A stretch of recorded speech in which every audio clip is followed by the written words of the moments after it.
expansion. But we looked at the previous space needs study, and we looked at our existing site, and we said, given the parameters of need, could we expand on our current site?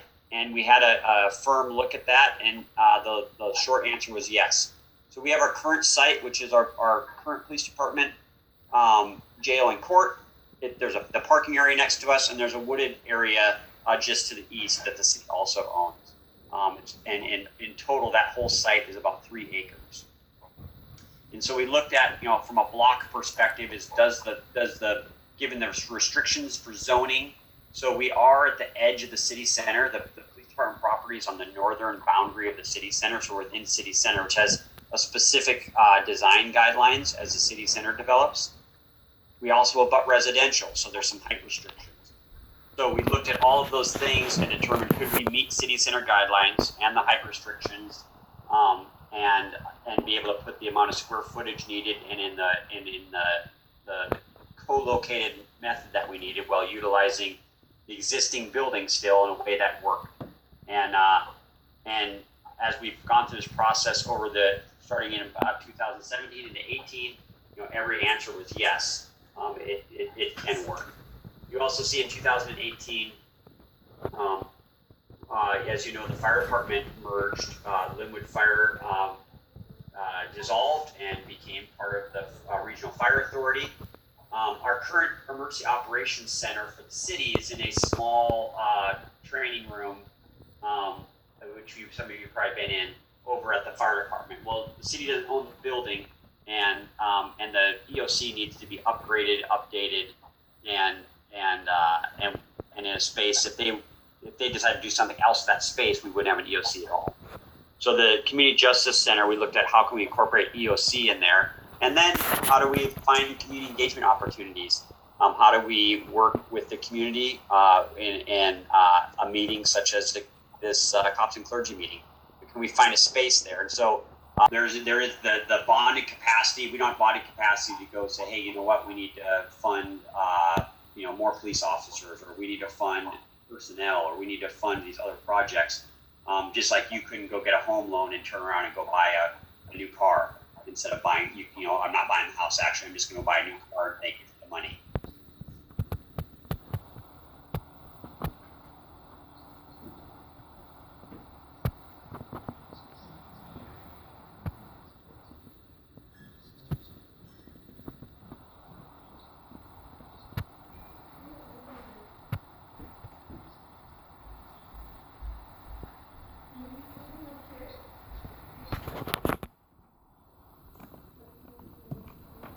Was incredibly resilient and hardworking. And I think that's kind of a parallel for me in police work, in particular in the jail. I spent 4 years working as a jail commander here at the Lynnwood City Jail. It houses misdemeanor inmates. So those are lower level crimes for the city of Lynnwood. But housing inmates is expensive for taxpayers. We had people come in and out, but I saw the same faces coming in and out. We weren't able to give them opportunities to get out. Law enforcement, oftentimes we wouldn't necessarily take a report. We would slough it off as family violence and step away. In 1974, they recognized that wasn't the appropriate way of handling things, and we'll see as we move into the police history what that means. So the legislature provided legal protections for victims of crime and victims of domestic violence. To stress the enforcement, we make an arrest if a crime has been committed.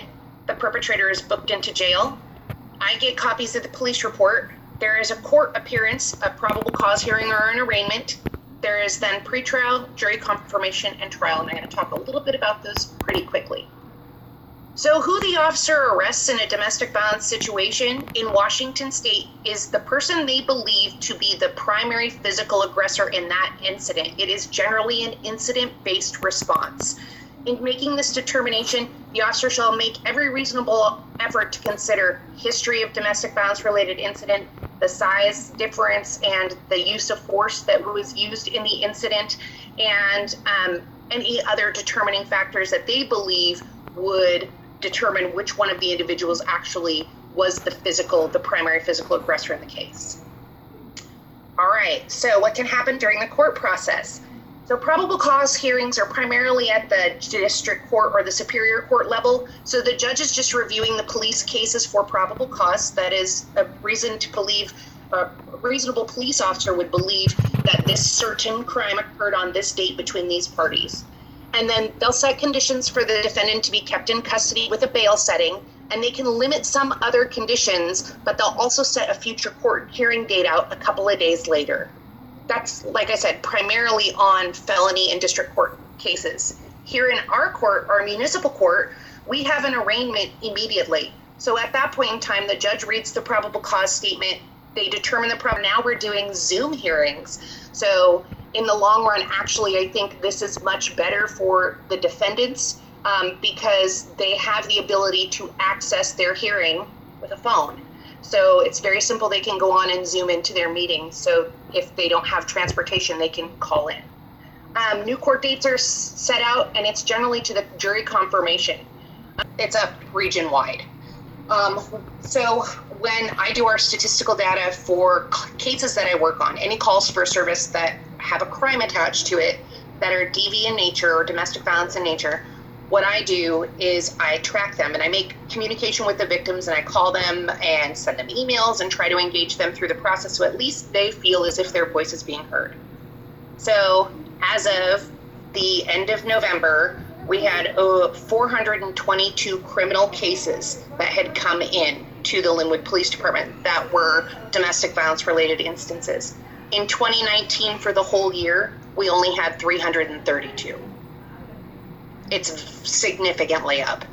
Now, 2019 was a really good year for us. Our domestic violence related numbers were down pretty significantly. I think we had some pretty good economic growth, and we had some pretty good stability in our communities as far as that goes. So some of those financial issues, and people weren't locked up together.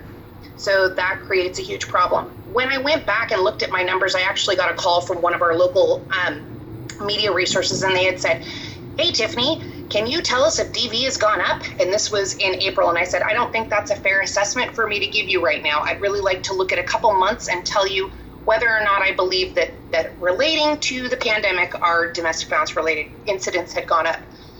So typically my numbers fall anywhere between 25 and 30 cases a month. And in March we had 32. In April we had 39. And in May we had 60 domestic violence related calls for service that were crimes that we took police reports on. And that number was huge. In June, as you remember, the spike went up, so people started staying home more. We had 37, and then summer hit. July, August, and September, we had cases in the 40s. So we see these instances happen. This is not every call for service that law enforcement goes to. We have calls where we go out and determine that those calls are not criminal related calls, so we call them verbals. And we went to, thought I had it on here. If you want this, if you want to hear it again, Tiffany can set up a time to meet with you to do this virtually. Once we get past this where we can actually meet in person, we're happy to offer that as well. We always are. It's about connecting and equipping you with information. So just in closing, I want to thank everybody during this time of year where it's a time of reflection, a time of celebration for many of us. So let's, again, I just want to express my deep gratitude for all of you and all the work that you do. And we look forward to a 2021 where we can hopefully meet in person again. So we're going to end it now, and I just want to say goodbye to everybody. But again, Tiffany, they were asking if we could possibly have this presentation emailed to them, so we'll make sure we provide that so you've got this information available to you. But again, also look to Tiffany as a resource, or any of us as resources if you'd like to have a more detailed discussion. So we're also available by phone. So if you have questions following up with this, reach out to us, and we'll make it happen. We're now at 12:07, and again, thank you very much. We're going to sign off now, and happy holidays to all of you.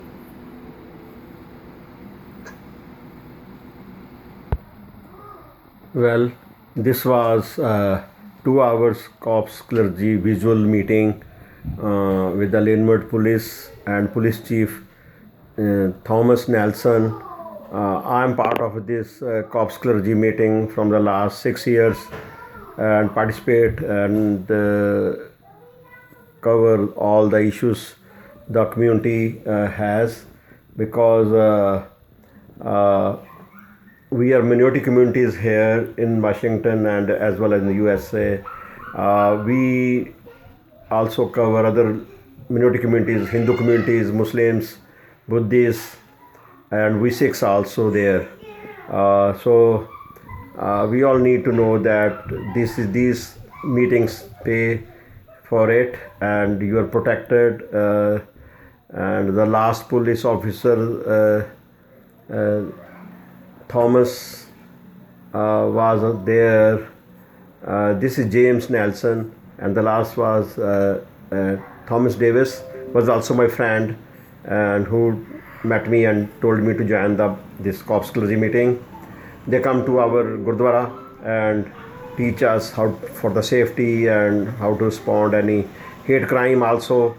This pays a lot, and that's what we are doing here. And have a nice day, everyone, with me and sharing my views and listening to me. Thanks a lot. Well, this is my office, this is my family, my kids, and this is map I have.